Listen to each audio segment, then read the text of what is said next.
El día de hoy vamos a tratar el tema el despido laboral durante el estado de emergencia, ¿no? No es más que, bueno, una charla sobre el despido laboral, pero enfocándolo un poco a algunos aspectos legales, ¿no? Que marcan, pues, o que modifican algunas cosas respecto a los procedimientos de despido y sobre todo aquellas circunstancias particulares que se están dando el día de hoy. Tenemos nosotros, por ejemplo, seguramente han escuchado, la implementación del trabajo remoto, la licencia con goce, la suspensión perfecta de labores, ¿no? Y lo que muchos clientes me preguntan es de qué manera, por ejemplo, afecta todo este procedimiento de despido a aquellos trabajadores que se encuentran de repente con suspensión perfecta, o haciendo trabajo remoto, si se les puede aplicar algún tipo de falta grave, ¿no? Si se les puede despedir. Otras empresas que están en una crisis económica bastante difícil, ¿no? Algunos están optando por la suspensión perfecta, otros quieren optar por ya por el cese colectivo, ¿no? Y algunos pues están aplicando términos de contrato, ¿no? Los que pueden despedir en periodo de prueba lo hacen, ¿no? Entonces hay varias implicancias respecto a la ruptura del vínculo laboral que el día de hoy nosotros vamos a tratar de explicar o de dilucidar, ¿no? Bien, dicho eso, vamos a comenzar entonces. Entonces vamos a encontrar en el transcurso de las diapositivas algunas preguntas puntuales, ¿no? Que hemos considerado, ¿no? Y otras que están desarrolladas a través de los aspectos generales del tema del despido, ¿no? Por ejemplo, la primera consulta que yo había considerado para esta charla es la siguiente pregunta, ¿no? ¿El despido laboral es una alternativa ante la crisis de la pandemia? Es una pregunta que seguramente ha pasado por la mente de muchos empleadores, ¿no? Cuando recién comenzó la cuarentena y cuando se empezó a prolongar y a prolongar, ¿no? Y a extender, muchos empleadores pensaron, pues, y han pensado todavía hasta la fecha, ¿no? Aplicar el tema del despido, ¿no? La pregunta es, ¿el despido puedes aplicarlo? El asunto es si el despido es legal o no es legal, ¿no? Porque lo correcto sería aplicar un despido legal, ¿no? Pero ¿cómo justificar un despido legal? Entonces, lo que yo he precisado aquí para esta pregunta, el primer punto es, el despido se encuentra regulado en la Ley de Productividad y Competitividad Laboral, ¿no? Que es la norma que todos los que trabajamos en el sector privado manejamos, el decreto legislativo 728, ¿no? Y en esta norma se encuentra regulado, pues, la figura del despido, ¿no? Y de la cantidad de despidos que existen, ¿no? Son 6 en total, ¿no? Solamente hay una que es el despido justificado, el despido legal, el despido que se aplica a un trabajador fundamentándolo en una causa justa, ¿no? Contemplada en la norma. Entonces, si nosotros hablamos de que el despido laboral, nos preguntamos si el despido laboral es una alternativa, ¿no? Frente a la pandemia, tenemos que decir simplemente que es una alternativa siempre y cuando sea un despido por causa justificada, únicamente por eso. Si fuera en causa justa, justificada. Ahora, no es una alternativa, por otro lado, si fuera ilegal, ya que el gobierno desde el 16 de marzo del 2020 decretó el estado de emergencia, ¿no? Y aislamiento social, mediante el decreto supremo 044 del 2020, ¿no? Con la cual muchas empresas han dejado de operar en el mercado, ¿no? Han dejado de funcionar temporalmente, ¿no?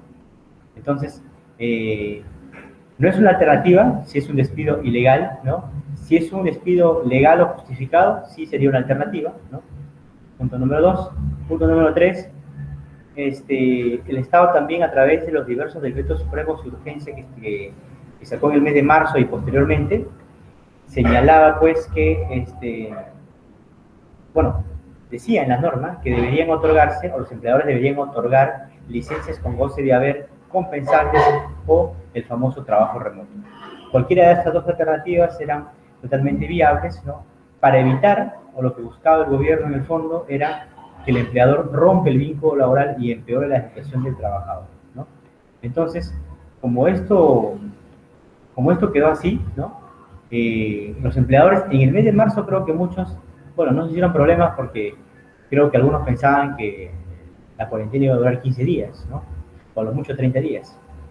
Pero muchas de las empresas aplicaron licencias con goce, quiere decir, les pagaron el sueldo a los trabajadores en ese mes, el 30 de marzo, les pagaron el sueldo, ¿no? Y esas horas acumuladas, ¿no? De esos 15 días, supuestamente tenían que compensarse cuando ya pase la cuarentena, ¿no? Se levanta el estado de emergencia y el empleador pues coordine con el trabajador para que haga una programación de recuperación de horas, ¿no? Pero con la extensión de estas medidas, ¿no? Y los días se han ido incrementando, entonces ya resulta un poco irrazonable cómo el trabajador podría compensar esa cantidad de horas, ¿no? Que se van acumulando. Por eso es que otros optaron por el tema de la suspensión perfecta, que era la última medida que podía aplicar el empleador, según dijo el gobierno, ¿no? Y la otra era aplicar el trabajo remoto, ¿no? También igual dando alternativas para evitar que los empleadores despidan a sus trabajadores, ¿no?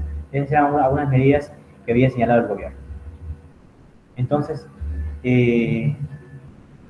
se buscaba evitar la ruptura del vínculo laboral por despido, pero ojo, lo que sí podían aplicar los empleadores y lo pueden aplicar todavía hasta hoy es, por ejemplo, el término de contrato, ¿no? Hay algunos trabajadores que su contrato se vencía a finales de marzo, a finales de abril, otros se vencen en mayo, ¿no? Y ante eso, ante la finalización del contrato de trabajo, ahí sí el empleador puede decidir ya no renovar más un contrato de trabajo, ¿no? Eso es perfectamente legal, ¿no? El empleador lo puede hacer, ¿no? Y lo está haciendo, de hecho, ¿no? Sino que la consulta también en este lado iba de que si esos contratos el empleador estaba obligado a renovarlo de repente porque estamos en estado de emergencia. Bueno, no hay obligatoriedad por parte del empleador de renovarlos, ¿no? Y eso ha quedado claro, creo que incluso hasta el Ministerio de Trabajo se ha pronunciado sobre eso en una guía práctica que sacó, indicando lo mismo, ¿no? Bien, entonces, esa es la primera pregunta. Nuevamente, la conclusión es, si es una alternativa, siempre y cuando sea un despido por causa justa, y no es una alternativa si es un despido ilegal o no fundamentado o no justificado. La siguiente pregunta que había planteado en el temario, ¿no? Es, ¿se puede despedir a un trabajador durante el estado de emergencia? ¿No? Esa es la pregunta. Si se puede despedir ahorita, ¿no? Acabo de decir hace un rato que si es una alternativa cuando es un despido justo, ¿no? En consecuencia, la respuesta va a ser similar aquí, ¿no? Sí se puede despedir durante el estado de emergencia, miren, incluso si el trabajador está con licencia con goce de haber, está con licencia sin goce de haber, o está trabajando, o está realizando trabajo remoto, ¿no? No importa qué modalidad de trabajo esté realizando, ¿no? O si está laborando o no. Lo que importa aquí es que existe el vínculo laboral, ¿no? Existe el vínculo laboral y que exista pues un motivo para aplicar el despido, ¿no? Acá también podemos mencionar que el problema que va a surgir aquí en el tema de despedir a un trabajador durante el estado de emergencia, miren, y esto ya es frecuente, es el tema de las notificaciones, ¿no? Me ha pasado también ya que el empleador quiere despedir al trabajador, pero como ustedes saben, las notarías han estado cerradas, si no me equivoco, recién van a empezar a trabajar, van a empezar a operar, pero han estado cerradas en estos meses, en estas semanas pasadas, ¿no? Entonces, normalmente cuando se despide un trabajador, el procedimiento correcto, digámoslo así, debería ser enviarle una carta notarial de preaviso de despido y posteriormente una carta de despido, ¿no? Imputándole la falta que ha cometido, ¿no? Justamente. Y la notificación se da por ese canal, ¿no? Por la vía notarial, que es el canal más formal. También se puede hacer de manera presencial, ¿no? Obviamente. Si el trabajador firma la carta directamente, ¿no? No hay duda de que la recibió, entonces perfecto, ¿no? Para no perjudicar tampoco el derecho de defensa que tiene el trabajador para poder hacer su descargo respecto a la imputación de la parte que se le hace. Entonces, ¿ahora qué ha pasado? Durante el estado de emergencia, las notificaciones no se han podido hacer por notaría, no se han podido hacer presencial, ¿no? Y como toda notificación o toda comunicación como se está haciendo con las entidades del Estado, tiene que ser de manera virtual. El asunto aquí está que el trabajador es el que tiene que proporcionar, si es que no lo ha dado, ¿no?, en su ficha de repente de ingreso, ya sea un correo electrónico personal, ¿no?, o algún medio de comunicación por el cual el empleador le pueda notificar, ¿no?, esta carta, ¿no? La carta debe escanearse, debe notificársele al correo del trabajador, ¿no?, pero que quede constancia de que efectivamente lo ha recibido, ¿no?, que es el correo correcto quizás, y él tiene que, pues, dentro del plazo correspondiente, que lo vamos a ver luego, ¿no?, responder como corresponde, y por eso ya, pues, el empleador decidir si lo despide o no. Entonces, el problema que se ha dado aquí es un poco el tema de las notificaciones. Por ahí me preguntaron si se podía notificar por WhatsApp, ¿no?, porque ahora todo prácticamente se hace por WhatsApp, todos quieren hacerlo por WhatsApp, ¿no? Yo recomiendo que sea por correo electrónico, me parece una vía más formal, ¿no? Sin embargo, tampoco está prohibido que sea por WhatsApp, se puede hacer por WhatsApp siempre y cuando quede la constancia indubitable de que el trabajador recibió dicha comunicación, ¿no?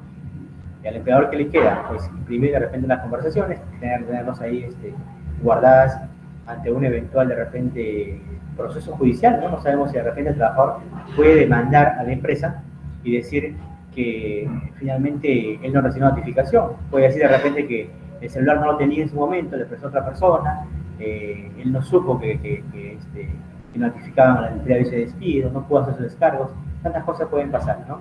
Entonces, por eso yo prefiero que sea el correo, ¿no?, el correo electrónico. Bien, pero bueno, estas son el problema que se presentaba, ¿no?, en este asunto. Igual también ocurre con la liquidación de beneficios sociales. Miren, ahorita que justo hablo del tema, me acabo de acordar, la vez pasada me preguntaron sobre un trabajador que había dejado de asistir y ya le habían dado de baja y querían liquidarlo, ¿no? Y me preguntaban cómo hacían con la liquidación. Entonces yo les sugería lo mismo que el tema de la carta de despido, ¿no? Les decía, hagan la liquidación, detallen el monto de la liquidación, ¿no?, que la firme el gerente, el encargado de recursos humanos, ¿no?, que está autorizado, y escaneenle esa liquidación, escaneenle el voucher del depósito del monto de la liquidación, escaneenle, pues, la carta de retiro del CTS y escaneenle la constancia de trabajo, ¿no? Con esos documentos, el empleador ya, digamos, se queda exonerado, ¿no?, de cualquier fiscalización y multa que pudiera ponerle SUNAFIL por no haber cumplido dentro del plazo legal. El plazo, que es 48 horas, que un trabajador cesa y tienen que liquidarlo, ¿no? Con esto, enviando de repente el correo a la cuenta personal del trabajador, con esa información ya se puede dejar constancia de que se ha cumplido con ello, ¿no? Más aún en esta etapa del estado de emergencia, como repito nuevamente, que todo es virtual, ¿no? Bien. La siguiente pregunta era, ¿cuál de los 6 tipos de despido se pueden aplicar legalmente? Bueno, acá dice se pueden aplicar legalmente, ¿no? Bueno, ya lo estoy adelantando desde hace rato, ¿no? Existen 6 tipos de despido en la norma, ¿no? 6 tipos de despido. Bueno, entonces, de los 6 tipos de despido, solamente uno, el primero, es el que la ley contempla como un despido justo. Todos los demás son despidos ilegales, ¿no? Digo ilegales en general porque son despidos incausados, son despidos fraudulentos, son despidos nulos, indirectos, ¿no? Arbitrarios, ¿no? Toda la clasificación que hay. Entonces, y para aplicar este tipo de despido, el despido justo, se tiene que respetar también el procedimiento adecuado del despido, ¿no? Hay un procedimiento, lo vamos a ver luego de terminar de analizar todas las causales de despido. Hay un procedimiento que se tiene que seguir y les voy a contar cuando llegue a esa parte el caso de una empresa trujillana bien grande, ¿ya? Bien grande, empresa trujillana bien grande, que aplicó el despido a un promedio de 80 trabajadores, ¿no?, por falsificación de documentos, y cuando los trabajadores estaban con la soga al cuello, ¿no?, al final yo estaba por el lado de algunos trabajadores, ¿no?, se logró revertir, y esa acusación de falsificación contra los trabajadores terminó dándose la vuelta, pues, en contra de la empresa, ¿no?, simplemente porque la empresa violó un paso, un procedimiento importantísimo en un correcto despido, ¿no? Entonces, cuando lleguemos a la parte del procedimiento, les voy a contar esa historia con más detalle, ¿no? Bien, bueno, ahora sí, lo que nos toca es analizar todos los despidos, ¿no? Y vamos a analizarlo luego de ver todos los tipos de despidos cuando se configura un despido arbitrario durante el estado de emergencia. Miren, el despido laboral está definido así, ¿no? Como el acto mediante el cual el empleador, en uso de su poder de dirección, decide unilateralmente extinguir o resolver el contrato de trabajo, ¿no? Entonces, es una decisión directa del empleador. El empleador tiene el famoso poder de dirección, es decir, puede dirigir el trabajo que que va a realizar el trabajador por su cuenta, perdón, a cuenta del empleador, ¿no? Entonces, en virtud de ese poder de dirección, él puede decidir en cualquier momento extinguir el vínculo laboral, ¿no? Entonces, el despido laboral es eso, ¿no? La decisión del empleador de extinguir el vínculo laboral en cualquier momento, ¿no? Pero aquí entra lo curioso, ¿no? Tenemos nosotros, miren, los 6 tipos de despido, ¿no? Acá están. Tenemos el despido justo, ¿no? Tenemos el despido arbitrario, tenemos el despido indirecto o famoso, también conocido como el despido encubierto, ¿no? O el despido por actos de hostilidad, más conocido como el despido por actos de hostilidad. Tenemos también el despido nulo, ¿no? Y finalmente, el despido incausado y el despido fraudulento. Los 4 primeros despidos, el despido justo, arbitrario, indirecto y nulo, se encuentran regulados en la Ley de Productividad y Competitividad Laboral. Es decir, de manera expresa, se señalan ahí cuáles son las causas por las cuales se configura cada tipo de despido. Solamente el despido incausado y el despido fraudulento es una creación, ¿no?, de la jurisprudencia nacional, ¿no?, que ha establecido en unos casos emblemáticos contra Telefónica del Perú, y lo voy a mencionar también cuando lleguemos a esa parte, cuáles son las causales por las cuales podemos nosotros identificar que estamos ante un despido incausado y un despido también fraudulento, ¿no? 2 nuevas creaciones. Y así como esas podrían surgir más tipos de despido también, ¿no? Porque esto es un desarrollo de la jurisprudencia, de la vida misma, ¿no?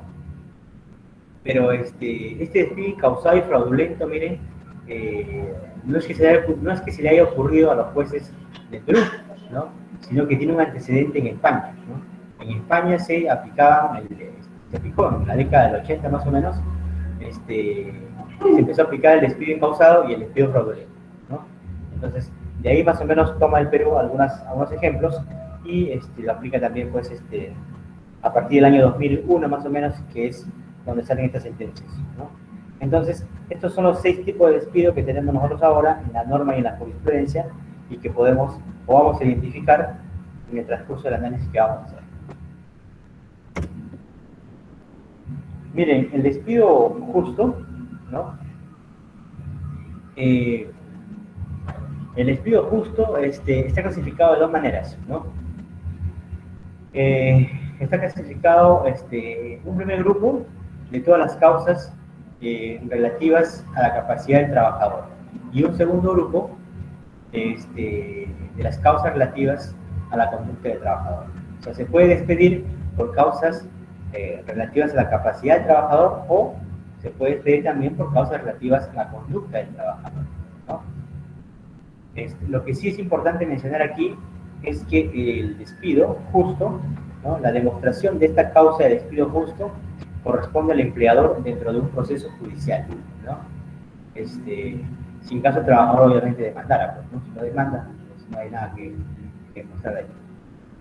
Bien, de estos 2 grupos que tenemos, ¿no?, que seguramente también han escuchado alguna vez, ¿no?, de todos los que vemos ustedes acá en la pantalla ahorita, ¿no?, seguramente el que más han escuchado es el despido por falta grave, ¿no? Acá en el grupo 2, el literal A, ¿no?, despido por falta grave. Y dentro de eso, seguramente han escuchado también el tema de la falta grave por abandono de trabajo, que es la más publicitada, se puede decir, ¿no? La más usada, pero no es la única, ¿no? Hay muchas otras faltas graves que también se pueden aplicar en una empresa.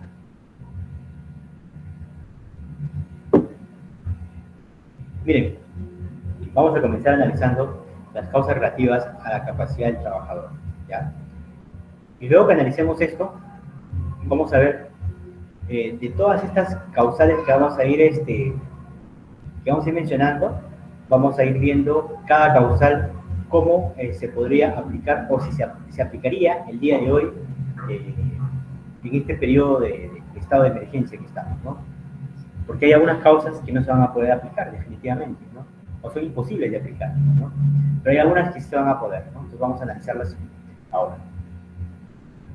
Miren, hay dos cosas importantes acá. El primer grupo dice capacidad del trabajador y el segundo grupo dice conducta del trabajador. Cuando hacemos referencia a la capacidad del trabajador, ¿no? Nos referimos a las aptitudes, a las habilidades, ¿no? A las capacidades que tiene el trabajador para desarrollar su labor, ¿no? Y cuando hacemos referencia a la conducta, hacemos referencia a las actitudes, ¿no? Externas, ya, ¿no? Aquellas conductas, ¿no? Que son reprobables, ¿no? Por el empleador, ¿no? E incluso por las normas también, que van a impedir que el trabajador siga laborando y se pueda aplicar un despido justo. Entonces, dentro del primer grupo que tenemos las causas relativas con la capacidad del trabajador, tenemos tres ítems puntuales, ¿no? El primero, o la primera causal, tiene que ver con las deficiencias físicas, intelectuales, mentales o sensoriales, ¿no? Quiere decir que el empleador podría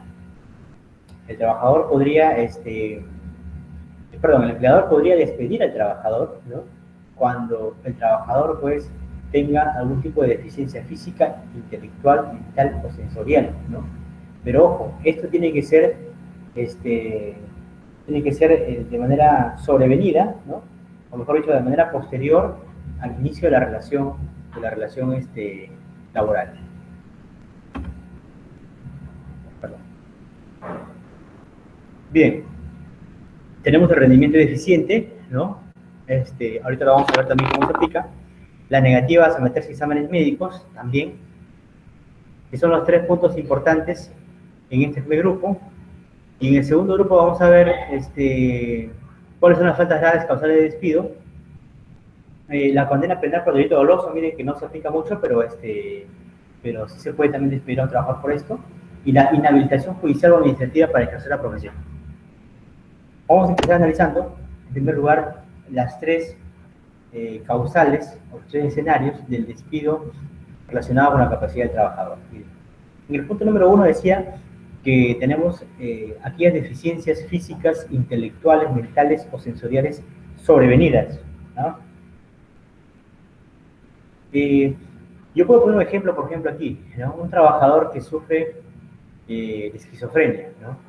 Que ingresó a la empresa a trabajar, pero entró sano, pero de repente en el transcurso de su labor, del tiempo, apareció esta enfermedad, ¿no? La esquizofrenia, ¿no? Que le va a deteriorar su estado mental, ¿no? Y va a impedir que él pueda realizar algún tipo de labor, ¿no? Entonces, esta, por ejemplo, es una causal que, bueno, no es culpa del empleador, ¿no? Porque es un tema de repente, una enfermedad adquirida no por la misma labor, ¿no? Sino de repente de manera, no sé, genética o por otra vía, ¿no? Entonces, un trabajador con esquizofrenia podría ser despedido, ¿no? De la empresa, ¿no? Por las deficiencias que tenga. Pero ojo, la norma también señala que en primer lugar el empleador deberá, pues, agotar otras medidas, ¿no? Primero dice, bueno, hay que ver qué tipo de deficiencia física tiene, ¿no? Intelectual o mental, pero lo primero que tiene que hacer el empleador es hacer ajustes razonables correspondientes al puesto de trabajo. Bueno, vamos a ponernos en otro caso, que no sea una persona con esquizofrenia, que sea de repente una persona que tenga una deficiencia física o impedimento físico, ¿no? Que lo adquirió producto de un accidente no laboral, ¿no? Sino de repente de manera particular, durante el transcurso de su relación laboral con el empleador. Entonces el empleador lo que tiene que hacer es realizar ajustes al puesto de trabajo para permitir, ¿no?, o promover que el trabajador pueda seguir trabajando, ¿no? Buscar eso, ajustar el puesto de trabajo para que pueda seguir trabajando. Primera medida, ¿no? Segunda medida, verificar que no exista un puesto vacante al que el trabajador pueda ser transferido, que no implique riesgo para su seguridad y salud o la de la empresa. Pongamos que ese trabajador, al puesto de trabajo que realizaba normalmente, no sé, era de repente un supervisor de mantenimiento, ¿no?, que tiene que estar en contacto con las máquinas, pero de repente una incapacidad, una deficiencia física impide que pueda de repente trasladarse, ¿no?, a esa zona, o se puede poner en riesgo su vida, su integridad. Entonces el empleador también podrá verificar otro puesto de trabajo que puede ser, por ejemplo, administrativo, ¿no?, y dárselo al trabajador para que pueda ahí realizar su labor, ¿no? Siempre que, como dice acá, no sea riesgoso para su salud o su seguridad, ¿no?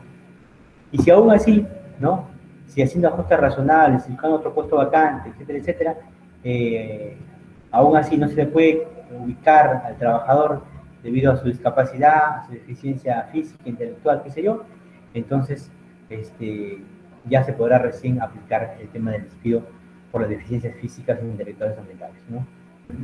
El rendimiento deficiente, el punto número 2. El rendimiento deficiente en relación con la capacidad del trabajador, ¿no? Bueno, el rendimiento deficiente del trabajador es muy fácil decir, bueno, el empleador puede decir, tengo un trabajador que no es productivo, tengo un trabajador que es haragán, que no produce, ¿no?, y por eso lo quiero votar, ¿no? Así de simple no podría aplicar esta regla, ¿no? Porque el rendimiento deficiente tiene que medirse en relación con la capacidad del trabajador y con el rendimiento promedio en labores de otros trabajadores y bajo condiciones similares. Y aquí me detengo para contarles un caso con Telefónica del Perú, ya hace muchos años, ¿no? Un grupo de trabajadores fueron despedidos justamente por esta causal, por la causal de rendimiento deficiente. Eran ejecutivos de ventas, colocaban el servicio de cable, ¿no? Cable mágico en esa época, si no me equivoco, colocaban el servicio de cable, ¿no?, para diversas personas, ¿no?, acá en Trujillo, y se les acusó a algunos trabajadores de tener un rendimiento deficiente. Es decir, por ejemplo, la meta era 10, y los trabajadores despedidos, la empresa les dijo, ustedes están produciendo solamente 2 o 3 ventas mensuales, ¿no? Todos producen en promedio 10 y ustedes producen 2 o 3, ¿no? Entonces, por esa razón, les vamos a aplicar a ustedes despido por la capacidad del trabajador relacionado al rendimiento deficiente. Esos casos se fueron a juicio, fueron como 6 o 7, creo. Y en juicio se determinó dos cosas importantes, ¿no? En primer lugar, para determinar el promedio de ventas mensuales, se tenía que tomar a todos los ejecutivos de ventas, a todo el grupo completo, ejecutivos de ventas, de la zona, o sea, de acá, ¿no? Sumar sus ventas mensuales de cada uno y sacar el promedio, ¿no? Y en realidad el promedio nunca fue 10 en ese caso, sino el promedio era 6, ¿no? 5 o 6 más o menos. Y los trabajadores despedidos, que le habían acusado de hacer 2, 3 ventas, ¿no? En realidad también habían sido manipuladas algunas pruebas, y los trabajadores tenían en algunos casos 4 o incluso otras hasta 5, ¿no? Porque las ventas de un mes las pasaban al otro mes, ¿no? Y no las contabilizaban en el mes que deberían, ¿no? Entonces, eso también se tomó en cuenta, ¿no? Entonces, lo que habían aplicado la empresa era de un determinado grupo de ejecutivos de ventas, nada más, sacó el promedio de los que más vendían, y por eso el promedio le salió 10, ¿no? Y no le salió el correcto, que era 6, ¿no? Entonces, ese promedio se obtiene de la cantidad de ejecutivos, de los que más venden y los que menos venden, ¿no? Si hay un grupo que vende 10, 10, 10, 10, y otros venden de repente 2, 2, 2, 2, el promedio va a ser, pues, un punto intermedio, ¿no? Entonces, por ahí más o menos. No es digamos aquí el rendimiento deficiente, la meta que fija el empleador, ¿eh? Ojo, porque el empleador siempre va a querer más, el empleador siempre va a fijar metas a veces muy altas, metas incluso que a veces son irrazonables y que el trabajador no llega o no puede llegar. O de repente un mes llegó y el siguiente mes le aumenta o le duplica la meta, ¿no? Si este mes colocaste 10 ventas, el próximo mes colocas 15 y el siguiente 25 y así, ¿no? Y a veces ya sobreexponen al trabajador, ¿no? Lo sobreesfuerzan también, ¿no? Y a veces generalmente termina pues no cumpliendo, ¿no? Entonces, el rendimiento eficiente de ese trabajador tiene que ser medido, ¿no? Con el rendimiento promedio de sus demás compañeros bajo condiciones similares, ¿no? O sea, todo bajo el mismo cargo, bajo las mismas condiciones, bajo las mismas herramientas, ¿no? Que él esté por debajo de ese promedio, ¿no? Para poder aplicar esta medida. Bien, el punto número 3, el despido por la capacidad del trabajador relacionado con la negativa injustificada del trabajador a someterse a examen médico. Bien, los exámenes médicos deben ser previamente convenidos o establecidos por ley, ¿no? Generalmente, bueno, hoy en día con la ley 29.783, ¿no? La ley de seguridad y salud del trabajo, señala que es obligatorio ya practicar los exámenes médicos antes, durante y al término de la relación laboral, ¿no? Esos son los exámenes médicos establecidos por ley. Ahora, ¿por qué se exige el tema del examen médico? Bueno, acá puse que en un estado de salud debe ser un requisito para la continuidad laboral, por eso se justifica el examen médico, ¿no? Entonces, si se ha convenido al inicio de la relación laboral, incluso en el contrato, el sometimiento al examen médico, ¿no? Un examen médico, digamos, particular, ¿no? Que el empleador requiera. O los exámenes médicos, pues, de rutina, ¿no? Establecidos por ley. Si el trabajador se niega a someterse a un examen médico solicitado por la empresa, ¿no? Entonces, pues, el empleador podría tomarlo, esta negativa, ¿no? Como, como un incumplimiento del trabajador, ¿no? Y podría aplicar este despido por la capacidad del trabajador, ¿no? Podría presumir de repente, digo, ¿no? Que tiene la enfermedad para la cual se solicita que se someta a examen médico, ¿no? Entonces, se puede aplicar esto, ¿no? Bien, pasamos al despido relacionado con la conducta del trabajador, ¿no? Aquí tenemos la base legal del artículo 25, 27 y 28 de la Ley de Productividad y Competitividad Laboral, ¿no? También tenemos 3 supuestos importantes, ¿no? El primero es el despido de la conducta relacionada por la comisión de una falta grave, ¿no? El segundo, la condena penal por delito doloso, y el tercero, una inhabilitación del trabajador. Miren, en el caso de la comisión por falta grave, nosotros podemos decir que la falta grave es la infracción por el trabajador de los deberes esenciales que emanan del contrato de trabajo, ¿no? De tal índole que haga irrazonable la subsistencia de la relación laboral, ¿no? El artículo 25 del 728 señala 9 conductas, ¿no? Que constituyen falta grave causal de despido, que ahorita justamente la vamos a analizar una por una, ¿ya? En el punto número 2 tenemos la condena penal por delito doloso, ¿no? También se puede aplicar el despido a un trabajador cuando sea condenado penalmente por un delito doloso, es intencional, por un delito intencional que haya cometido, ¿no? El despido por comisión de delito doloso se producirá al quedar firme la sentencia condenatoria y conocer de tal hecho el empleador. ¿Qué quiere decir? Bueno, en primer lugar, para definir el tema doloso, les pongo un ejemplo así sencillito, ¿no? Que siempre nos ponían a nosotros en el tema justamente para ver la intención. En un accidente de trabajo, perdón, un accidente de tránsito, ¿no? Una persona va manejando, ¿no? Y atropella a otra, ¿no? Se distrajo, estuvo mirando su celular de repente, ¿no? Y en ese momento atropella a otra persona. Por distracción, por negligencia, ¿no? Entonces, ese, por ejemplo, es un delito culposo, ¿no? Quiere decir que es un delito sin intención, ¿no? La persona que manejaba el auto no quería atropellar a esa persona, sino que se distrajo, ¿no? Y la atropelló y la mató sin querer, ¿no? no tuvo la intención de matarlo, sino simplemente cometió una negligencia y lo mató. Ese es un delito culposo, ¿no? Pero si esta persona que va manejando el carro se va persiguiendo a otra persona, que es enemigo de repente declarado de este, ¿no? Y lo ve cruzando una calle, ¿no? Y aprovecha en ese momento para ir a toda velocidad y atropellar a esta persona y la mata, ¿no? Eso es un delito doloso, ¿no? Porque el que mató tenía la intención de atropellar a la otra persona. Había la intención, ¿no? Si había la intención, es un delito doloso. Todos los delitos dolosos, las penas son mucho más altas que un delito culposo, ¿no? El que mató sin querer matar, ¿no? Pero igual son sancionables ambos, ¿no? Entonces, aquí no hace referencia únicamente al tema de matar, sino dice condena penal por delito doloso. Cualquier tipo de delito consignado en el Código Penal, ¿no? Que sea intencional, entonces podría ser pasible de despido, ¿no? Por esta causal. Ahora, dice que el proceso tiene que estar culminado, ¿no? Pero por eso dice sentencia condenatoria, ¿no? Quiere decir que,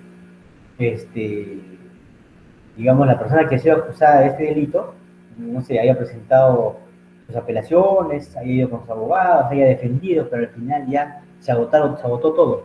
Se fue hasta la última instancia y finalmente lo condenaron. Ya no hay nada más que hacer, ya no puede defenderse más. Entonces, cuando ya eso ha sucedido, recién se puede configurar este tipo de despidos, ¿no? Cuando ya ha acabado este proceso y ha sido condenado, ¿no?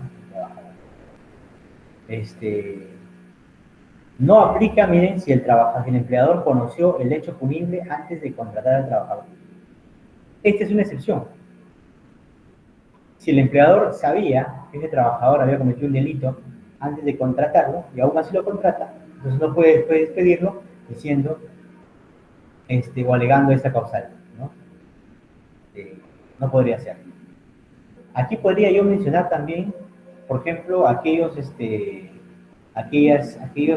trabajadores, ¿no? Y esto es bastante usual, aquellos trabajadores que son denunciados por omisión a la asistencia familiar, ¿no? Seguramente han visto en las empresas que siempre llegan oficios para descontarle a un trabajador de su sueldo un monto por el tema de una pensión de alimentos que lo demandó su mujer o su exmujer, ¿no? Entonces, y generalmente cuando el trabajador, digamos, no paga, ¿no? No cumple con pagar, es denunciado por el delito de omisión a la asistencia familiar, que es un delito también doloso, ¿no? Entonces, esos trabajadores que ustedes tengan en la empresa y que no cumplieron con pagar sus alimentos, lo depusieron penalmente y luego que se defendió y todo, perdió el juicio y lo condenaron, ¿no? Podrían aplicarle este tipo de despido, ¿no? Y la condena, bueno, obviamente con la sentencia condenatoria, ¿no? Como antes.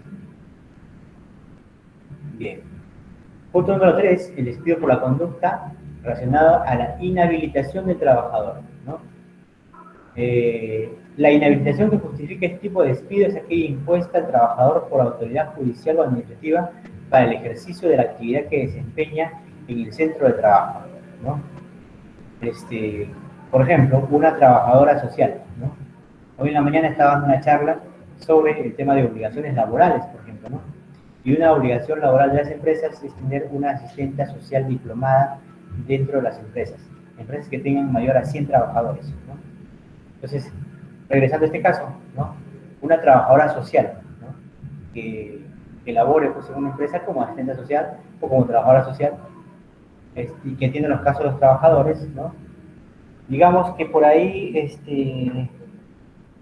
cometió alguna conducta antiética, ¿no? Y el colegio profesional de los trabajadores sociales, ¿no? Decide pues sancionarla, ¿no? Y de repente la gravedad de lo que cometió, ¿no? Fue muy alta y la sancionan administrativamente, es decir, le prohíben ejercer su profesión, ¿no? Por más de 3 meses, ¿no? Cuando eso sucede, se le puede aplicar al trabajador un despido, ¿no? Referente a esto.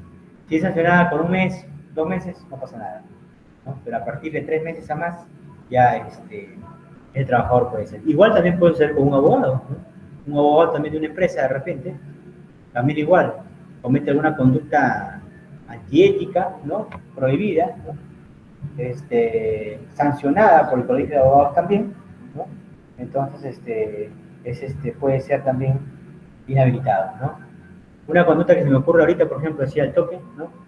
Es un abogado que es abogado de empresa, ¿no? Y que, por ejemplo, por lo bajo, empieza a asesorar a los trabajadores para que demanden a la misma empresa que él defiende, ¿no? Por ejemplo, una conducta antiética, que podría ser sancionada por el colegio profesional. Bien, ahora sí, terminado esto, vamos a meternos a la falta de